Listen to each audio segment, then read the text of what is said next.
Hello friends, welcome to my channel. In this video, I will explain about insertion in AVL tree friends. Okay, so నేను మీకు AVL ట్రీలో insertion ఏ విధంగా చేయాలో చెప్తాను. చాలా simple, ఇది జాగ్రత్తగా వినండి ఫ్రెండ్స్. చూడండి, ఇక్కడ ఒక క్వశ్చన్ ఇచ్చారు, insert following elements into AVL tree. Okay, so elements ఏమి ఇచ్చారండి? 1 2 3 4 5 6 7 8. సో కంప్లీట్గా మనకి 8 ఎలిమెంట్స్ అయితే ఇచ్చారు. గుర్తుపెట్టుకోవాలి, AVL ట్రీ అనేది సెల్ఫ్ బ్యాలెన్సింగ్ ట్రీ అంటాము. సో అట్లానే మనకి దీంట్లో బ్యాలెన్స్ ఫ్యాక్టర్ అనేది 3 వాల్యూస్లో ఉంటుంది. ఒకటి -1, ఒకటి 0, ఒకటి +1. ఓకే, సో ఇంతకుముందు నేను సెల్ఫ్ బ్యాలెన్సింగ్ అన్నా కదా, మరి బ్యాలెన్సింగ్ ఎలా కనుక్కోవాలి? Height of left sub tree minus height of right sub tree. చూద్దాము, మీకు ఈజీగా అర్థమవుతుంది. చూడండి, సో ఫస్ట్ ఎలిమెంట్ ఏముందండి? 1 కదా. ఓకే, ఒకసారి ఇక్కడ రాస్తున్నా, ఇన్సర్ట్ 1. ఎప్పుడైతే నేను 1 ఇన్సర్ట్ చేస్తున్నానో జస్ట్ డైరెక్ట్ 1 అని రాస్తున్నా. ఇప్పుడు దీనికి బ్యాలెన్స్ ఫ్యాక్టర్ కనుక్కోవాలి. Height of left sub tree minus height of right sub tree. So ఇక్కడ లెఫ్ట్ సబ్ ట్రీ ఏమైనా ఎలిమెంట్స్ ఏం లేవు, రైట్ సైడ్ ఏం లేవు. సో దీని యొక్క బ్యాలెన్స్ ఫ్యాక్టర్ అనేది మనకి ఇప్పుడు ఇక్కడ 0 వస్తుంది ఫ్రెండ్స్. ఓకే, సో ఈ విధంగా అయితే మనము బ్యాలెన్స్ ఫ్యాక్టరు కనుక్కోవాలి. ఓకే ఫ్రెండ్స్, సో ఇన్సర్ట్ 1 చేసినప్పుడు బ్యాలెన్స్ ఫ్యాక్టర్ అయితే 0 అయింది. ఎందుకంటే ఇక్కడ నాకు లెఫ్ట్ సైడ్ రైట్ సైడ్ అయితే ఏం లేవు. సో లెఫ్ట్ మైనస్ రైట్, 0 - 0 అంటే 0 అన్నట్టు ఫ్రెండ్స్. సో సెకండ్ ఎలిమెంట్ ఏముందండి? 2. ఇన్సర్ట్ 2. సో దీని మీనింగ్ ఏంటి? ఆల్రెడీ నా దగ్గర 1 ఉంది, ఇప్పుడు నేను 2ని ఇన్సర్ట్ చేయాలి. మరి 2ని ఎక్కడ ఇన్సర్ట్ చేయాలి? గుర్తుపెట్టుకోవాలి, AVL ట్రీ అనేది బైనరీ సెర్చ్ ట్రీ. మీరు ఇన్సర్ట్ చేసే వాల్యూ మనం ఈ ఉన్న వాల్యూ కంటే ఎక్కువ ఉంది అనుకోండి, అప్పుడు రైట్ సైడ్ పంపించాలి. తక్కువ ఉంటే లెఫ్ట్ వస్తుంది. మళ్ళీ ఇప్పుడు బ్యాలెన్స్ ఫ్యాక్టర్ కనుక్కోవాలి. సో బ్యాలెన్స్ ఫ్యాక్టర్ ఏమవుతుందంటే 2కి లెఫ్ట్ సైడ్ ఏం లేవు, రైట్ సైడ్ ఏం లేవు, అందుకనే ఇక్కడ 0 వస్తుంది ఫ్రెండ్స్. ఇప్పుడు చూడండి, 1కి balance factor height of left sub tree 0, left side ఏం లేవు, కానీ రైట్ సబ్ ట్రీ. సో ఇదేమో లెఫ్ట్ అవుతుంది, ఇదేమో రైట్ అవుతుంది. సో లెఫ్ట్ అయితే మనకి ఇక్కడ ఏం లేవు, రైట్ మాత్రము ఒక ఎలిమెంట్ ఉంది. సో కాబట్టి ఇక్కడ 0 - 1. సో ఇది వచ్చేసి మనకి -1 వస్తుంది ఫ్రెండ్స్. సో నాకు ఇప్పుడు వాల్యూస్ ఏమొచ్చాయి? -1 వచ్చింది, 0 వచ్చింది. సో -1 0 అనేది నాకు ఆల్రెడీ ఈ కేటగిరీలోనే ఉంది, కాబట్టి ప్రాబ్లం లేదు ఫ్రెండ్స్. ఓకే, సో ఈ విధంగా అయితే మనము AVL ట్రీ ఇన్సర్షన్ చేయవచ్చు. నెక్స్ట్ ఏముందండి? 3ని ఇన్సర్ట్ చేస్తున్నా. ఆల్రెడీ 1 ఉంది నా దగ్గర, 2 ఉంది. సో 3 ఎక్కడ ఇన్సర్ట్ చేయాలి? 2 మనం ఇన్సర్ట్ చేసే వాల్యూ 2 కంటే ఎక్కువ, కాబట్టి 2కి రైట్ సైడ్ వెళ్ళాలి ఫ్రెండ్స్. ఇప్పుడు మళ్ళీ బ్యాలెన్స్ ఫ్యాక్టర్ అయితే కనుక్కోవాలి. So 3 balance factor left right ఏం లేదు, 0 వస్తుంది. 2కి బ్యాలెన్స్ ఫ్యాక్టర్ లెఫ్ట్ ఏం లేదు ఇక్కడ, సో కాబట్టి ఇది వచ్చేసి 0. రైట్ సైడ్ 1 ఉంది కదా, 0 - 1. సో దీని ఆన్సర్ వచ్చేసి -1 ఫ్రెండ్స్. నెక్స్ట్ చూడండి, 1కి లెఫ్ట్ సైడ్ ఏం లేదు, కానీ రైట్ చూడండి, height of right sub tree 1 ఉంది, 2 ఉంది, కాబట్టి 0 - 2 this is equal to -2. So గుర్తుపెట్టుకోవాలి, 0 అనేది ఈ కేటగిరీలోనే ఉంది. ఓకే, సో -1 అనేది ఈ కేటగిరీలోనే ఉంది, కాకపోతే -2 అనేది మన కేటగిరీలో లేదు. సో ఇప్పుడు ఏం చేయాలంటే మనము దీన్ని మనం యాక్చువల్గా రైట్ రొటేషన్ అని అంటాము. ఓకే ఫ్రెండ్స్, సో ఇప్పుడు మనం దీన్ని AVL ట్రీ లెక్క కన్వర్ట్ చేయాలి. ఓకే, ఇక్కడ చూడండి, 0 అనేది ప్రాబ్లం లేదు, -1 అనేది ప్రాబ్లం లేదు, కాకపోతే -2 దగ్గర ప్రాబ్లం వచ్చింది ఫ్రెండ్స్. సో ఇప్పుడు మనం దీన్ని AVL ట్రీ లెక్క కన్వర్ట్ చేయాలి. సో గుర్తుపెట్టుకోవాలి, ఎప్పుడైతే ఎలిమెంట్స్ ఇలా రైట్ సైడ్ వస్తాయో దీన్ని మనము ఆర్ అని అంటాము. సో ఇలా వచ్చినప్పుడు మనం ఏం చేయాలంటే సింపుల్, జస్ట్ దీన్ని ఇలా టర్న్ చేయండి. ఓకే ఫ్రెండ్స్, ఆల్రెడీ నా దగ్గర రైట్ సైడ్ 2కి 3 అయితే ఉంది. ఇప్పుడు దీన్ని నేను లెఫ్ట్ సైడ్ టర్న్ చేస్తాను. సో ఈ విధంగా మనము ఏవిఎల్ ట్రీలో ఎలిమెంట్స్ని ఇన్సర్ట్ చేయవచ్చు. ఓకే. సో 1 బ్యాలెన్స్ ఫ్యాక్టర్ ఇప్పుడు ఏమవుతుందండి? 0. అంటే లెఫ్ట్ సైడ్ ఏం లేవు, రైట్ సైడ్ ఏం లేవు. 3కి లెఫ్ట్ సైడ్ రైట్ సైడ్ ఏం లేవు, 0. 2కి చూడండి, లెఫ్ట్ సైడ్ 1 ఉంది, రైట్ సైడ్ 1 ఉంది. అంటే 1 మైనస్ 1 ఇది కూడా 0నే. కాబట్టి మనకు బ్యాలెన్స్ ఫ్యాక్టర్స్ ఏముండొచ్చు? -1 ఉండొచ్చు, 0 ఉండొచ్చు, +1 ఉండొచ్చు. ఇక్కడ అన్నీ కూడా జీరోస్ అయినాయి కాబట్టి దీన్ని మనము ఏవిఎల్ ట్రీ అనవచ్చు ఫ్రెండ్స్. ఓకే. సో నెక్స్ట్ మనం ఇన్సర్ట్ చేసే ఎలిమెంట్ ఏముందండి? ఆల్రెడీ మన దగ్గర 2 ఉంది, అట్లనే 3 కూడా ఉంది. నెక్స్ట్ ఇప్పుడు మనము 1 కూడా ఉంది. సో ఇప్పుడు మనము ఎలిమెంట్ ఇన్సర్ట్ 4. సో 4ని అయితే మనము ఇన్సర్ట్ చేయాలి. ఇప్పుడు ఎలిమెంట్ 4ని ఎక్కడ మనము ఇన్సర్ట్ చేయవచ్చు? సో ఒకసారి చూస్తే ఆల్రెడీ మన దగ్గర 2 ఉంది, 1 ఉంది, 3 ఉంది. సో ఇప్పుడు మనం 4ని ఎక్కడ ఇన్సర్ట్ చేయాలి? చూడండి, 4 అనేది 2 కంటే ఎక్కువ కాబట్టి రైట్ సైడ్, 3 కంటే ఎక్కువ కాబట్టి రైట్ సైడ్ ఫ్రెండ్స్. ఇప్పుడు మళ్ళీ బ్యాలెన్స్ ఫ్యాక్టర్ అయితే కనుక్కోవాలి. సో ఎప్పుడైతే మనం బ్యాలెన్స్ ఫ్యాక్టర్ కనుక్కుంటున్నామో దాని వాల్యూస్ అనేటివి 1, 0 అన్న ఉండొచ్చు, -1 అనొచ్చు, +1 కూడా ఉండవచ్చు. చూడండి, ఈ 4కి బ్యాలెన్స్ ఫ్యాక్టర్ ఏమవుతుందండి? Left minus right 0. ఎందుకు? లెఫ్ట్ సైడ్ వాల్యూస్ ఏం లేవు, రైట్ సైడ్ వాల్యూస్ ఏం లేవు. 3కి ఏమొస్తుందండి? 3కి లెఫ్ట్ సైడ్ ఏం లేదు, 0. కాకపోతే మనకి రైట్ సైడ్ మనం చూసినప్పుడు, సో రైట్ సైడ్ వాల్యూ ఇక్కడ ఎంత ఉందంటే, రైట్ సైడ్ వాల్యూ వచ్చేసి మనకి ఈ రైట్ సైడ్ 3కి రైట్ సైడ్ 1 ఉంది కదా. సో 0 - 1 అంటే -1 వస్తుంది ఫ్రెండ్స్. 2కి లెఫ్ట్ సైడ్ 1 ఉంది, రైట్ సైడ్ చూడండి. సో ఇది మనకి రైట్ సబ్ ట్రీ అవుతుంది. సో రైట్ సబ్ ట్రీ అన్నప్పుడు 1 ఉంది, 2 ఉంది. సో కాబట్టి 0 - 2 అంటే -2 వస్తుంది ఫ్రెండ్స్. నెక్స్ట్ 1కి లెఫ్ట్ మైనస్ రైట్ ఏం లేవు, ఇది వచ్చేసి 0 అవుతుంది. అయితే ఇక్కడ చూస్తే 1 - 2. సో 1 - 2 అన్నప్పుడు యాక్చువల్గా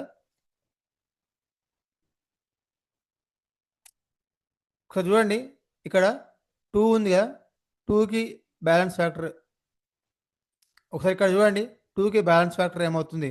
1 - 2. So height of left sub tree వచ్చేసి 1, height of right sub tree 1, 2. So ఇదంతా -1 అన్నట్టు. ఈ 1 సబ్ ట్రీ ఏమవుతుందండి? Balance factor 0. ఎందుకు? లెఫ్ట్ ఏం లేవు, రైట్ ఏం లేవు. సో బ్యాలెన్స్ ఫ్యాక్టర్ మనకి ఒకటి 0 వచ్చింది, రెండోది -1 వచ్చింది, మూడోది -1 వచ్చింది, లాస్ట్ 0 వచ్చింది. సో ఇవి మనకు ప్రాబ్లం లేదు, ఎందుకంటే దాని యొక్క వేరియేషన్ అనేది -1, 0, +1 మధ్యలో ఉంది. సో ఇలా వచ్చినప్పుడు మనం ఏం అవసరం లేదు చేయాల్సింది. Next insert 5. ఓకే ఫ్రెండ్స్, ఎప్పుడైతే మీరు ఇన్సర్ట్ 5 చేస్తున్నారో అలా 2 ఉంది, 1 ఉంది, 3 ఉంది, నెక్స్ట్ 4 ఉంది, నెక్స్ట్ 5 అయితే ఉంది ఫ్రెండ్స్. సో ఇప్పుడు ఏం చేయాలంటే మనం ఇలా వచ్చినప్పుడు మళ్ళీ బ్యాలెన్స్ ఫ్యాక్టర్ కనుక్కోవాలి. 5 యొక్క బ్యాలెన్స్ ఫ్యాక్టర్ 0. 4 యొక్క బ్యాలెన్స్ ఫ్యాక్టర్, 4కి లెఫ్ట్ ఏం లేవు, రైట్ మాత్రం ఒకటి ఉంది, -1 అవుతుంది. 3కి లెఫ్ట్ సైడ్ ఏం లేవు, రైట్ సైడ్ 1 ఉంది, 2 ఉంది, కాబట్టి 0 - 2 -2. Okay friends. నెక్స్ట్ 1, 2కి సో 1 ఉంది, 1, 2, 3 ఉంది. సో 1 - 3 అంటే -2 అవుతుంది, ఇది వచ్చేసి 0 అవుతుంది. సో మళ్ళీ మనకి ఇక్కడ ప్రాబ్లం వచ్చింది. సో ఇప్పుడు మనం ఏం చేయాలంటే ఈ నోటేషన్ తీసుకుందాము, ఇది ఇది. సో ఎప్పుడైతే రైట్ సైడ్ ఉంటుందో దీన్ని మనము ఆర్ అని అంటాము. సో ఇక్కడ ప్రాబ్లం వచ్చింది కదా, నేను ఆల్రెడీ 2ని 1ని అలాగే ఉంచుతున్నా. నెక్స్ట్ ఈ 3 ఉంది కదా, 3ని కిందికి పట్టుకొస్తే సరిపోతుంది. సో చూడండి, ఆల్రెడీ మన దగ్గర 4 అయితే ఉంది, 5 కూడా ఉంది. సో 3 దగ్గర ప్రాబ్లం వచ్చింది కదా, 3ని ఇలా రొటేట్ చేయండి. సో దీన్ని మనము ఆర్ రొటేషన్ అని అంటాం. సో మనకు R right to right side. So ఎప్పుడైతే ప్రాబ్లం వచ్చిందో దీన్ని ఇక్కడ 3 నుంచి 4ని జస్ట్ ఇలా టర్మినేట్ చేయండి, రొటేట్ చేయండి. ఓకే. సో ఈ విధంగా అయితే మనము ఏబిఎల్ ట్రీ డ్రా చేయవచ్చు ఫ్రెండ్స్. ఒకసారి ఇప్పుడు మళ్ళీ చూస్తే బ్యాలెన్స్ ఫ్యాక్టర్ కనుక్కుంటే 3 యొక్క బ్యాలెన్స్ ఫ్యాక్టర్ 0, 5 యొక్క బ్యాలెన్స్ ఫ్యాక్టర్ 0, 4 బ్యాలెన్స్ ఫ్యాక్టర్ కూడా 0నే, 1 బ్యాలెన్స్ ఫ్యాక్టర్ 0, 2 బ్యాలెన్స్ ఫ్యాక్టర్ చూడండి 1 - 2, 1 - 2 ఇది వచ్చేసి -1 అవుతుంది. సో బ్యాలెన్స్ ఫ్యాక్టర్స్ దేని మధ్యలో ఉన్నాయి? ఒకటి 0, రెండోది -1 అన్నట్టు. సో 0 - 1 ఉంటే నో ప్రాబ్లం. ఈ నెంబర్స్ అనేవి మనకు ఎక్సీడ్ కావద్దు. Okay friends. So next one ఏముందండి? 5 అయిపోయింది కదా. ఇప్పుడు ఇన్సర్ట్ 6. సో ఈ 6ని మనము ఎలా ఇన్సర్ట్ చేయాలి? ఆల్రెడీ నా దగ్గర 2 ఉంది, 1 ఉంది, 4 ఉంది, 3 ఉంది, 5 ఉంది. సో లాస్ట్ వన్ ఏంటండి? 6. ఎప్పుడైతే మనం 6ని ఇన్సర్ట్ చేస్తున్నామో ఇక్కడ మనకి ప్రాబ్లం ఏమొచ్చింది చూద్దాం ఒకసారి. ఇక్కడ ఒకసారి మనం 6ని ఇన్సర్ట్ చేసినప్పుడు వాల్యూస్ ఇక్కడ బ్యాలెన్స్ ఫ్యాక్టర్ కనుక్కున్నాలి. మళ్ళీ ఎప్పుడైతే మనము బ్యాలెన్స్ ఫ్యాక్టర్ కనుక్కుంటున్నామో ఇప్పుడు ఏం జరుగుతుంది చూడండి. 6 యొక్క బ్యాలెన్స్ ఫ్యాక్టర్ 0, 5 యొక్క బ్యాలెన్స్ ఫ్యాక్టర్ -1, 4 యొక్క బ్యాలెన్స్ ఫ్యాక్టర్ 1 - 2, 1 - 2 అన్నప్పుడు -1 వస్తుంది. ఇక్కడ చూస్తే 2 యొక్క బ్యాలెన్స్ ఫ్యాక్టర్ ఏమవుతుందండి? 1 ఉంది. లాంగెస్ట్ పాత్ ఏముంది? 1, 2, 3. సో 1 - 3 అంటే -2. సో మళ్ళీ మనకి ఇక్కడ ప్రాబ్లం అయితే వచ్చింది. సో ఇక్కడ ప్రాబ్లం వచ్చినప్పుడు మనము చూస్తే మనకి ఈ నోట్ దగ్గర ప్రాబ్లం వచ్చిందా? ఒకసారి ఇలా తీసుకుందాము. R notation. So RR notation లెక్క మనము దీన్ని తీసుకుందాము. సో ఎప్పుడైతే మనకి ఆర్ఆర్ నోటేషన్ వచ్చిందో ఇప్పుడు మనం ఏం చేయాలంటే ఈ 2ని కిందికి స్కిప్ చేయాలి. చూడండి ఎప్పుడైతే ఇలా ఉందో ఎలిమెంట్స్ 2, 4, 5 ఉంది కదా. సో ఇది ఎలా వస్తుందంటే 4, 2, 5. సో ఇలా మనము దీన్ని ట్రాన్స్ఫార్మ్ చేయొచ్చు. ఒకసారి చూడండి. సో ఏముంది ఇక్కడ? 4 అంటే ఇక్కడ ఆల్రెడీ 4 ఉంది.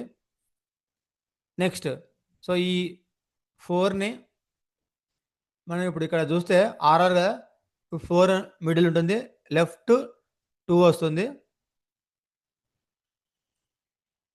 ఈ ఆర్ఆర్ నోటేషన్ గురించి మాట్లాడుతున్నా. ఇప్పుడు దీనిలో 2ని కింద జరపండి, 5 పక్కగా ఉంది ఆల్రెడీ.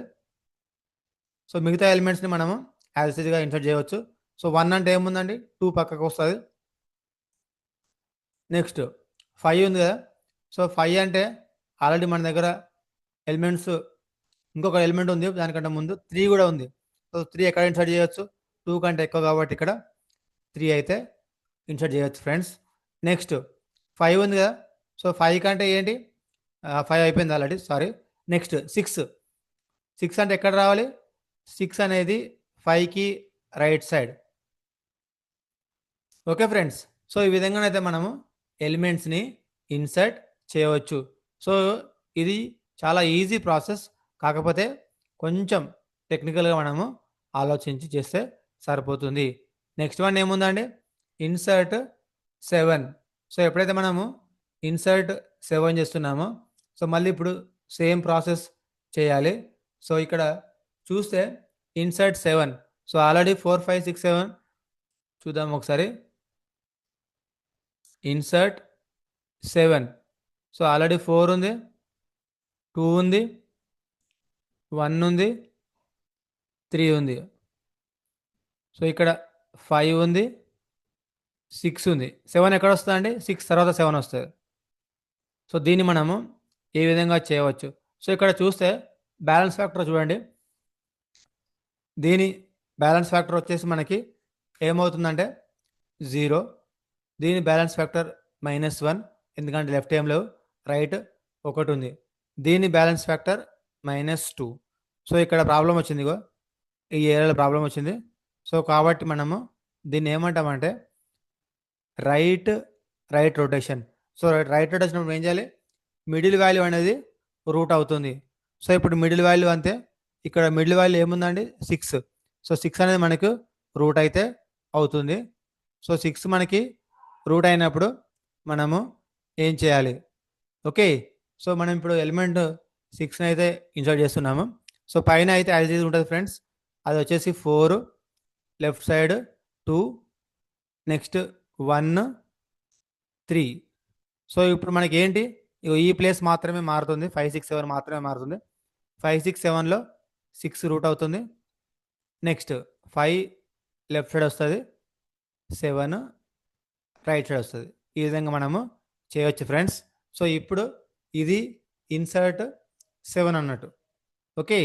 సో, లాస్ట్ వన్ అంటే ఏముంది ఫ్రెండ్స్? లాస్ట్ వన్ వచ్చేసి ఇన్సర్ట్ 8. సో, 8ని ఇన్సర్ట్ చేసినప్పుడు మనకు ఎలా వస్తుంది? ఆల్రెడీ 4 ఉంది. Left side 2, 1, 3. రైట్ సైడ్ ఏముందండి? 6 ఉంది. లెఫ్ట్ సైడ్ 5 ఉంది. దెన్ 7. సో, ఇప్పుడు 8 అనేది మనకు ఇక్కడైతే వస్తది. ఎందుకు? 7 కంటే ఎక్కువ కాబట్టి 8 అనేది. సో, 7కి రైట్ సైడ్‌లో మనకి 8 అయితే వస్తది ఫ్రెండ్స్. సో, 7కి రైట్ సైడ్‌లో 8 అయితే వస్తది. సో, ఇప్పుడు ఏం చేయాలి మళ్ళీ? బ్యాలెన్స్ ఫ్యాక్టర్ కనుక్కోనాలి. ఒకవేళ బ్యాలెన్స్ ఫ్యాక్టర్ అనేది 0, 1, -1 మధ్యలో ఉంటే మనకు ప్రాబ్లమ్ లేదన్నట్టు. సో, 8 యొక్క balance factor 0, 7 balance factor -1, 6 balance factor 1, -2, -1. So, ఇంతవరకు అయితే ఏ ప్రాబ్లమ్ లేదు.